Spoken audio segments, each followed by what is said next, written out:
பிரித்தானியாவின் லண்டனில் விமான டிக்கெட் முன்பதிவு செய்யும் போது ஈழத்தமிழ் ஒருவர் பெருந்தொகை பவுண்டுகளை இழந்துள்ள நிலையில் மற்றவர்களுக்கு எச்சரிக்கை விடுத்துள்ளார்.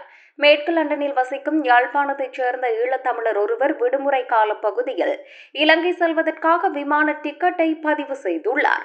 இதற்காக மேற்கு லண்டனில் உள்ள விமான டிக்கெட் நிறுவனம் ஒன்றின் பெயரை இணையத்தில் தேடி அதனூடாக பதிவு செய்துள்ளார். இதன்போது சலுகை விலையில் டிக்கெட்டுகளை வழங்குவதாக குறித்த மோசடி விமான டிக்கெட் நிறுவனத்தினால் அறிவித்தல் வழங்கப்பட்டுள்ளது. அதற்கமைய 4 விமான டிக்கெட்டுகளுக்காக சுமார் 5300 பவுண்டுகளை வங்கி ஊடாக செலுத்தியுள்ளார். எனினும் பணம் செலுத்தப்பட்ட நிலையில் போலியான விமான டிக்கெட்டுகள் அவருக்கு வழங்கப்பட்டுள்ளது. இது தொடர்பில் ஏற்பட்ட சந்தேகம் காரணமாக அதனை உறுதிப்படுத்த முயற்சித்த போதும் குறித்த மோசடி விமான நிறுவனத்தை தொடர்பு கொள்ள முடியவில்லை.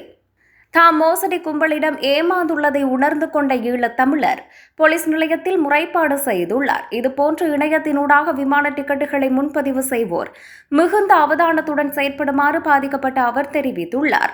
இது தொடர்பில் பாதிக்கப்பட்ட ஈழத்தமிழர் தகவல் தருகையில், நாங்கள் லண்டன்ல மேற்கு லண்டன்ல ஹேஸ் என்ற இடத்துல இருக்கிறோம்.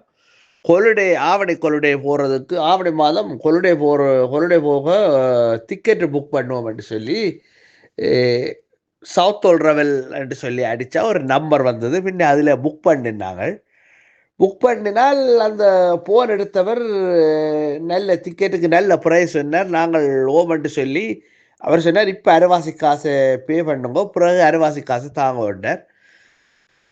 அப்போ நான் முதல் அரைவாசி காசை கொடுத்து புக் பண்ணி ஓகேன்னு முடிய முழு டீட்டெயிலும் கேட்டார்.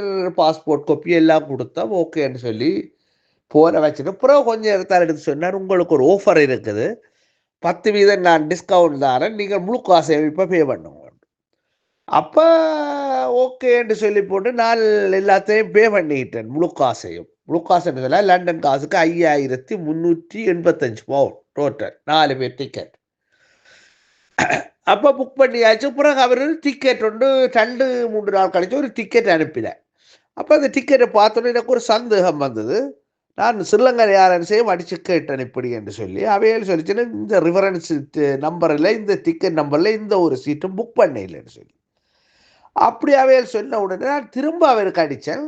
அவர் அதுக்கு எந்த ஒரு ஆன்சரும் இல்லை. இன்று வரை அவர் அந்த போருக்கு ஆன்சர் இல்லை. அதனால் நான் சொல்கிறேன் என்னென்னு சொன்னால், தமிழ் ஆக்கள் தயவு செய்து நீங்கள் ஆன்லைன் மூலமோ அல்லது போன் மூலமோ புக் பண்ணிக்க பலு கவனமாக தெளிவாக இருக்க வேணும். நான் லண்டன் போலீஸுக்கும் முறைப்பாடு கொடுத்திருக்கிறார். ஆனால் இதில் என்னென்னு சொன்னால் அவர் ஏமாற்றிய விதம் தான் சரியான வியப்பாக இருக்கு எனக்கு. ஓகே, நன்றி.